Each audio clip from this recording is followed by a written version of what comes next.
Have you guys ever done anything where afterwards you thought, what the heck was I thinking? Well, we have too. And believe me, usually those moments are when it costs you a lot of money. That's right. So, welcome back to Between Mile Markers. I'm Lori. And I'm Jason. We've been on the road now, oh my God, it's been 3 years. Yeah. I can't believe it. Time flies.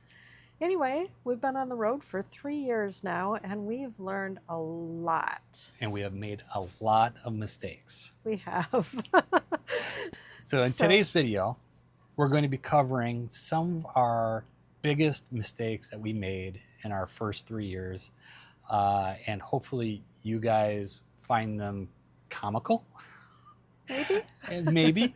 A little bit of laughing at our expense, maybe. Maybe a little bit of that too. But maybe a little learning along the way. So we want you guys to have fun with this video.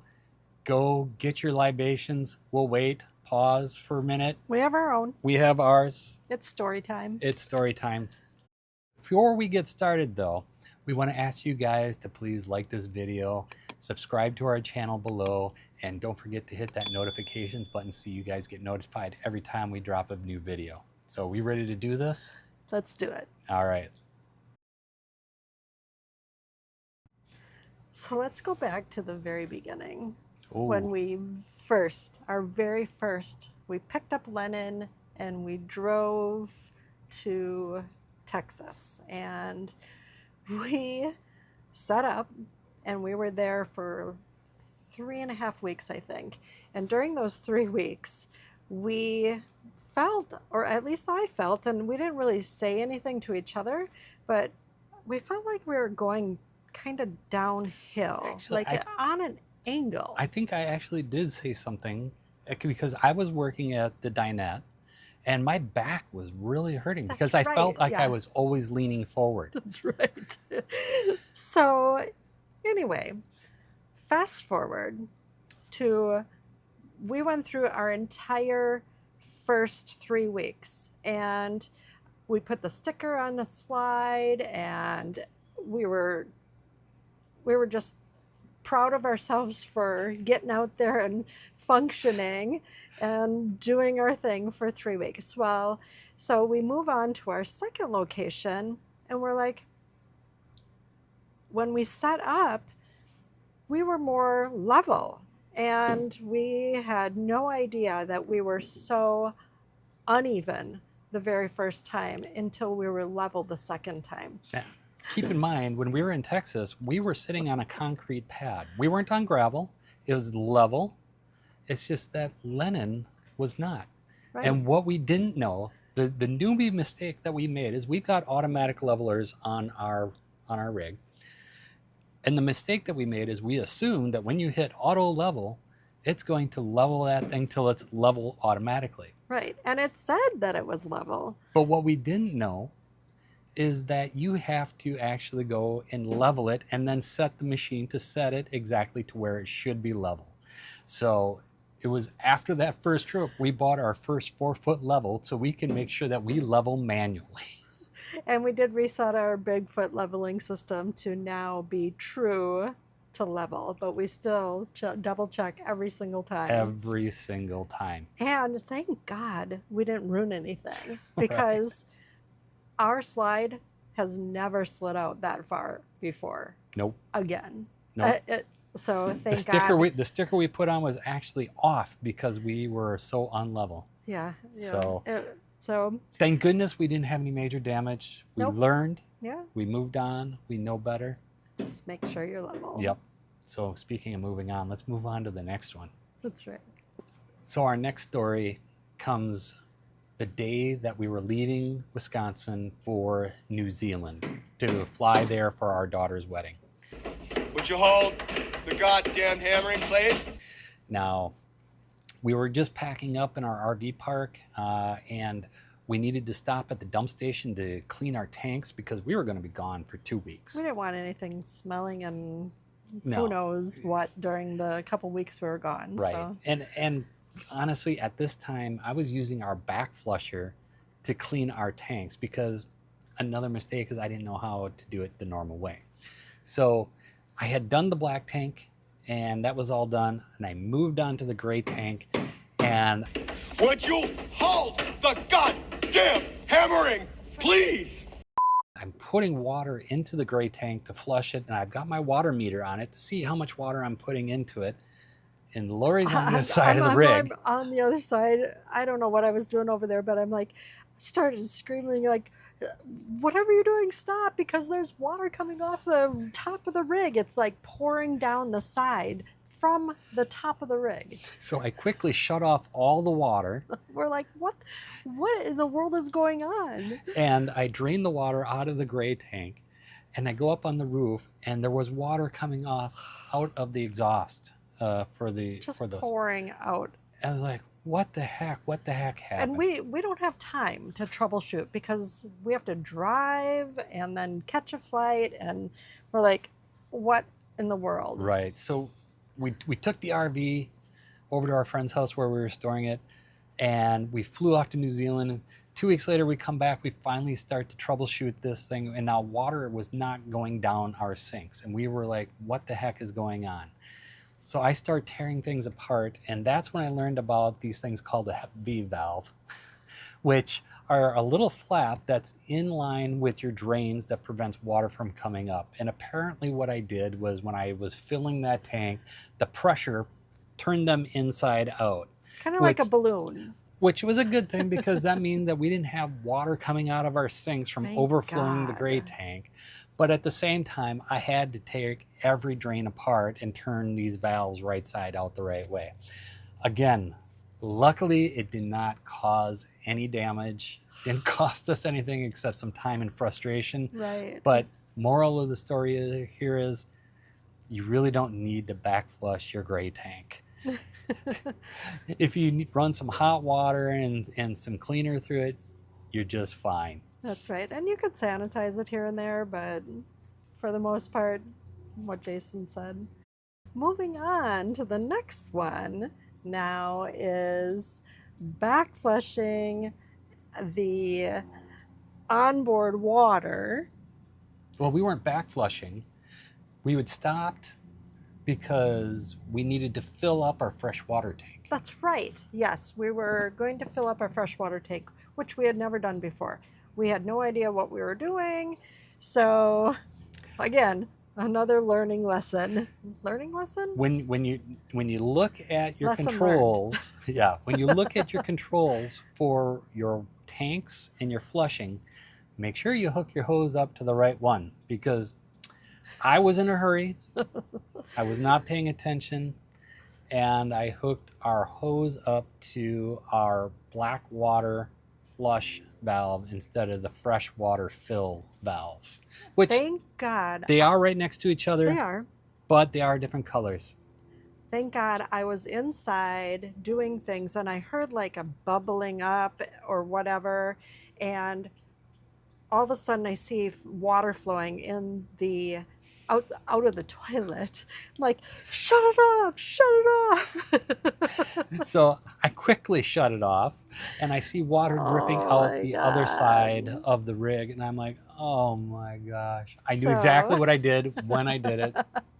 It took a little bit of cleaning, and thank God we caught it right away, and I sanitized everything. And granted, it was relatively a clean flush already, but you don't want any of that. Yeah, luckily we had cleaned the black tank before this happened. That's right. But you don't want any of that little seeping in and laying around. So, like I said, I sanitized everything, took off panels, made sure everything was clean. Ugh, I think I need another drink. Oh my God. I'm going to let you cover this next one because this was all you. You guys are going to find that there is a steady theme to all of these. Usually it's my fault. Not always, but he doesn't let me do a lot. So, that's on him. I admit I have some issues. The next one that we want to cover is the one thing you guys should always know is know your rig inside and out. and know for something that's called tail swing. And this event is when I learned exactly what tail swing is. And we were on our trip out to Oregon, and So we're a little bit into our full timing now. yeah. Yeah. I mean, we've been driving Lennon around now for about a year and a half. Oh. And quite honestly, I should have known better with this, but again, I was a little frustrated. I was in a hurry. We stopped for gas, and when we pulled into the station, if you have ever tried to pull into a station with a Class C or bigger RV, or even maybe your travel trailer or fifth wheel, you know that sometimes it's a tight fit to get into gas stations when it's crowded. And so when I pulled in, I admittedly pulled a little closer to the pumps than I would have normally pulled. As a matter of fact, while I was pumping the gas, I was thinking, wow, I'm kind of close to these pumps here. And I thought, okay, so when I pull out, I need to swing to my left because I want to make sure that I have enough room. And there was cars like in the front of the building where you walk into the store and stuff. So, you know, all those things considered. Right. So we got done pumping, we paid, we were ready to go. And I'm sitting there and I'm thinking I had to turn left, but there was cars parked in front of the building, like Lori said. So I thought, well, okay, I'm going to need to wait for those people to leave. And I think we sat there for probably 10 minutes. I don't know what these people were doing in there. I don't know what they were up to, but I was like, oh my gosh. So the path had cleared out to my right. So I thought, okay, I'm going to just go off to my right because we got to get back on the road. And as I pulled forward, I thought I gave myself enough room, and I started to turn the wheel, and all of a sudden I felt a boom.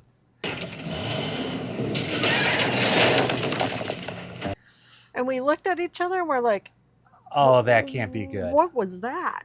So we got out of the pumps, pulled off to the side, and the bottom corner of the driver's side hit one of those yellow poles as we swung around. And that is when I learned about tail swing. So the moral of this story is be patient. Be patient. And if you can, at all possible, use the outside gas pumps, if at all possible. It would make life so much easier. Right. And now we try to. If we have to wait. We can't. Now what we do is I have Lori go out and spot me as I'm pulling. I stand in between. So if anybody's going to get crushed, it's her. That's right. But the window's down and I'm yelling. Right. So thank God again, it wasn't very much damage. He was able to, I mean, it was enough. There was definitely paint on the side of Lennon, and there was a little crinkle, but he was able to... We pulled a piece of trim off about 4 inches and about 6 inches up. I was able to take it apart, kind of pound it back together, screw it back together, buff the yellow paint off. We still have a scuff, but, you know, it's a scar that we bear from full-time RV living. All right, so this next one, we broke camp to go get some propane. We were out of propane. I'm bougie. I like my showers every morning. And, you know, we needed to... Well, not to mention it was April and it was like 40 degrees out in Wisconsin and we needed heat. Yeah, it's true. I forgot about that. We don't always use the furnace. We sometimes use the heat pump, but regardless, you're right. We did use the furnace sometimes, so we needed propane for that too. And so we broke camp when we needed to go into town, and we thought we're just going to run in, whatever. It was like 6 miles away. Yeah, it was 6 miles away. It was going to be quick and easy, and we thought we did everything. So we're going down the road, and the first turn onto the major road, the fridge swung open, and a whole bunch of stuff comes swinging out.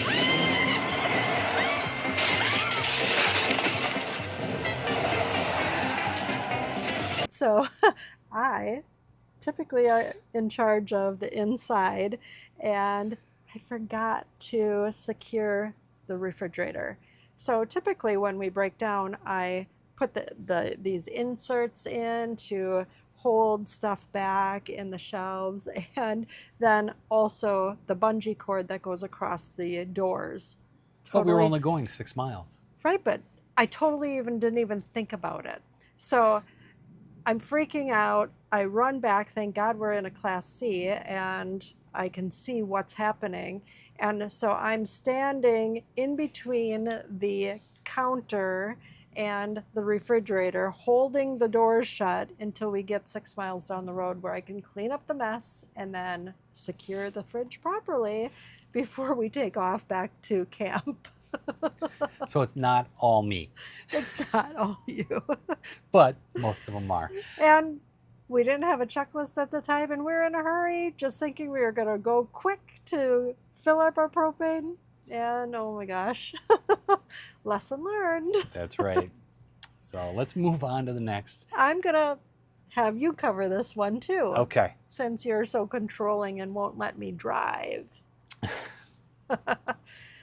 That's a whole nother video. Yeah. Well, it'll be a series of videos. Let's put it that way.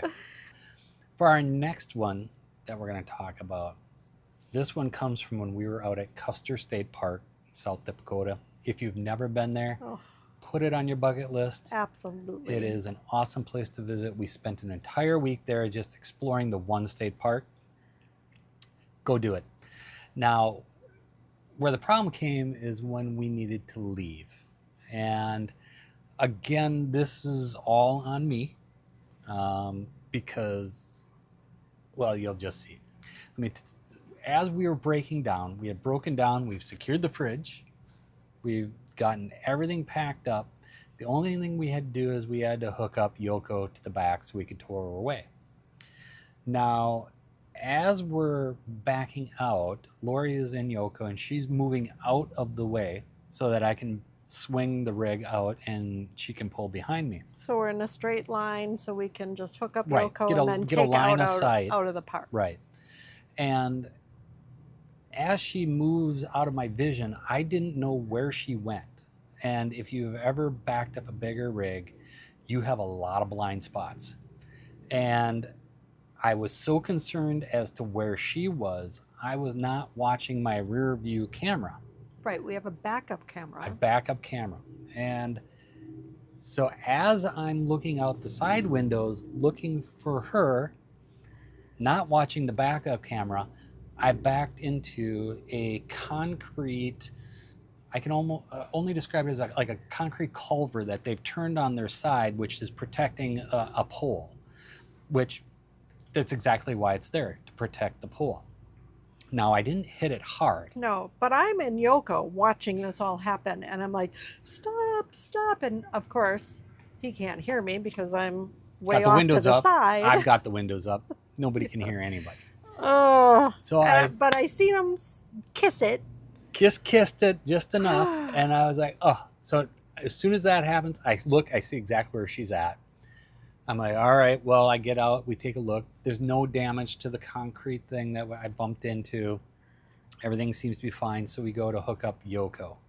And we hooked her up, and we drove away, and a couple miles down the road. We're weaving in and out of the park because we had to go through Custer State Park to get out and down the road to where we're going. And every time we go down a hill, we feel a little clunk. Yeah, it was just like... It was like the Blue Ox towing system we have didn't lock into place. Yeah.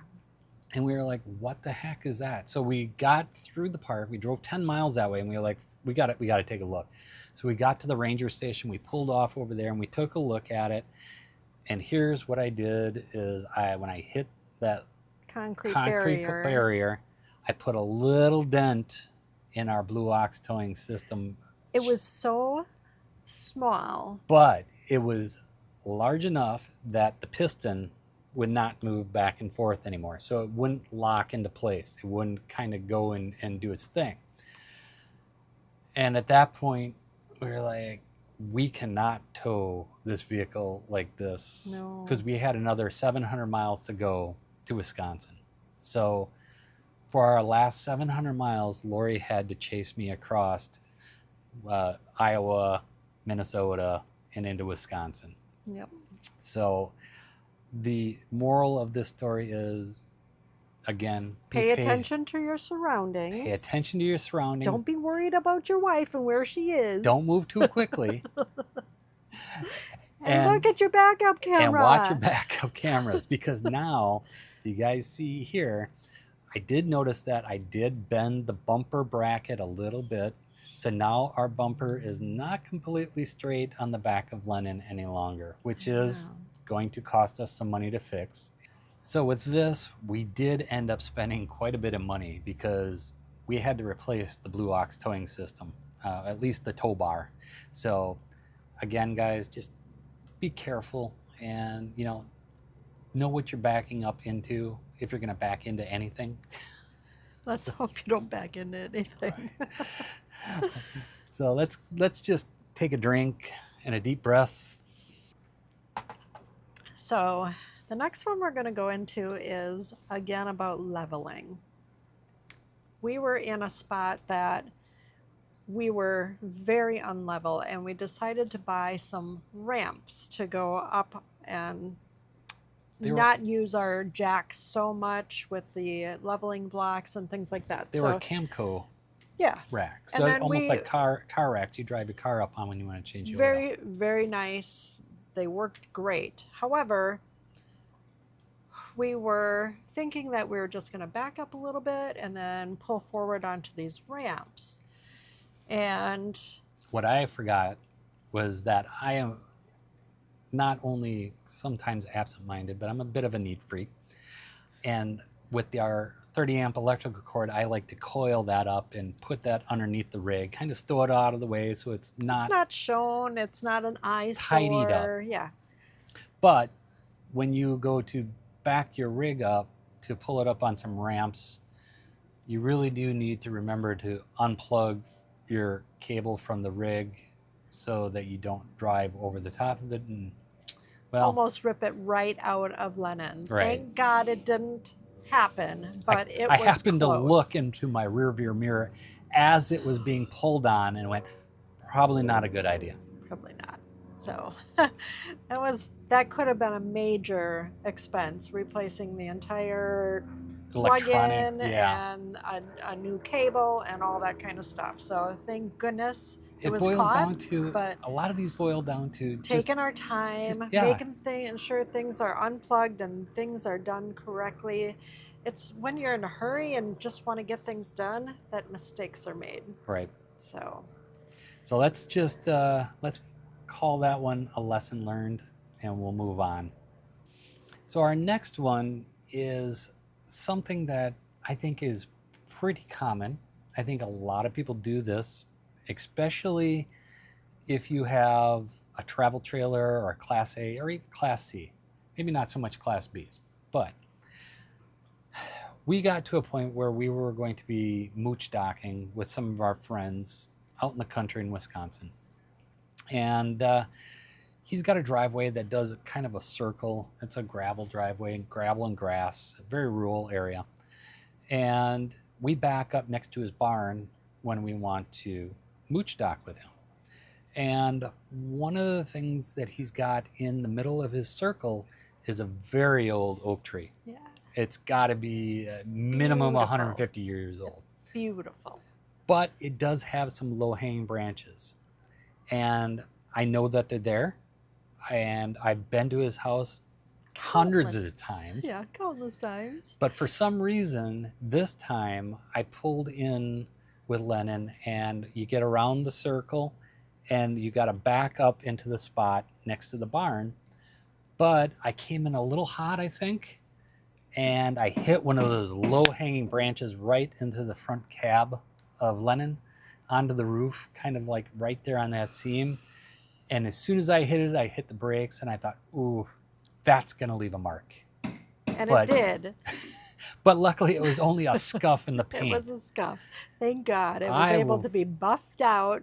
We were very afraid that it was going to be a split in the side or worse, you had a tear in the roof. Yeah. Oh my gosh.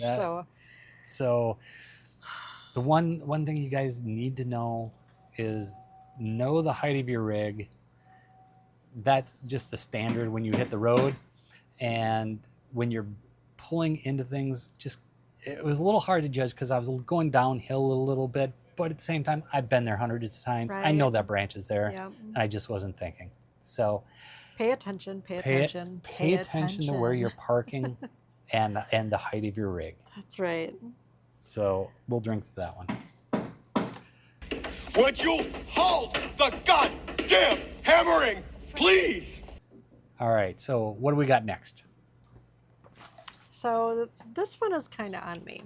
So when we're cleaning up the outside and stuff, getting ready to move to a different location, I typically take care of the inside. And when I'm done with the inside, I kind of look around to see what is left to do on the outside. And for the most part, I will double check with Jason to make sure it's okay to take our leveling system down. However, I didn't. I was done with my stuff. I looked around. I saw that he was done with his stuff outside, and I hit the retract button on the leveling system. What you didn't know is that I still had our basement door open. Which goes all the way down to the ground, basically. And when the rig lowers itself, then the door just doesn't move out of the way. It kind of crushed the door into the ground. Now, we were very lucky because the amount that it came down wasn't enough to damage the door at all. Just enough to kind of make it not move to shut. So all we had to do was raise the rig back up to release the door. But again, watch that. Lucky us that it wasn't like totally crushing and we didn't have to get a brand new door or the locking mechanism or anything like that. And quite honestly, this is a pretty common thing, I think, because on our socials, we see a lot of people post about where they can get these kind of doors for just that reason. I know. So on me, on your next checklist, time, check with your hubby to see if everything is done and the basement door is shut. Right. So finally, we're going to move on to our last one. Now, this one, I think, is our scariest one that we ever had. Yeah, I think so. Probably the most dangerous one we've had. Absolutely. So I need a drink before we even get going with it. Okay. So on our way out, it could have been so horrible. It could have been. You'll see. Deathly. Yeah. Either us or somebody else. Yeah. We were on our way out to Oregon, and we were traveling through New Mexico, I believe. And we had stopped at a Cracker Barrel for the night, and we needed to level out because our bed is on a slide out. So unfortunately, we had to slide out. So we unhooked Yoko. But when we unhooked Yoko, the pins that pull out of the knuckles for the Blue Ox towing system were coming out a little hard. And so when I pulled on them, one of the rings, the retaining rings on it, kind of came out. And I was like, all right, I'll deal with this in the morning. We spent the night, and the next morning when we went to hook up Yoko, we hooked her up. I took that ring and kind of pushed it back into its pin and put the pin in, and down the road we went. Mm-hmm. And we're cruising along. 65 miles an hour on the interstate. I-10, I believe. 3-4 hours down the road. And all of a sudden, I feel a poof. And now, mind you, we have our camera set so we can watch our toad all the time. When we drive. And I went, that's not right. So I look in the camera. And I can see that Yoko is no longer centered on the back of Lennon, and she is much closer than what needs to be. And off, like, kilter to the right. And at that point, I'm like, this is not right. We need to get off the road. We were right on an off-ramp, and we were able to veer right off the off-ramp and off to the shoulder, slowed down, and got out of the rig and looked, and Yoko was tied up against Lennon. And we're like, what the heck happened? What happened? So I crawled underneath, and what had happened is that pin that had gotten broken had wiggled its way out and the knuckle on the arm swung underneath the entire thing and let Yoko come forward and bump into Lennon. Can Now, you imagine what would have happened if we hadn't noticed that? Or if circumstances were different and it could, our whole toad could have flipped, our whole rig could have flipped, we could have killed somebody. It could have flown off and went into traffic. I need a drink just thinking about it. Oh my God. It's just, it's something that we never want to have happen again. So moral to the story is double check your parts and make sure they're in good working order. And if they're not, don't use them. Don't replace use them right away. If you have a question on whether or not it's good or not, assume that it's not. Right. Just now, go get a new one. We got very, very lucky. We were able to get Yoko unhooked. We drove 30 miles to the nearest Camping World, and we were able to buy new pins and get back on the road. But again, it could have been so much worse. So it's unbelievable to think about the circumstances that could have happened had something else gone wrong. Right. So take your time, make sure you inspect all the parts, and if, like he said, if it looks a little worn or not right, just err on the side of caution and replace it. Right. All right. Well, there you have it. That was it. So that was our top 10 major oopsies we've had in the last 3 years. Now our first 3 years anyway. We're going to make many more. Well, and there was a lot more in between that wasn't so major, but at least these, we did okay. And now it's your turn. Yeah, we want to hear from you guys. Yeah. Please drop us a comment below and tell us your major blunders that have happened on the road, and we can learn from each other. I think it's only fair if we shared that you guys do too. That's right. So, and like always, if you guys like this video, again, please give this video a like, subscribe to our channel. It really helps us out. And don't forget to hit that notifications button so you guys get notified the moment we drop a new video. And now, if you guys want to see more content like this, just watch this video right here, and we'll see you guys out on the open road between mile markers.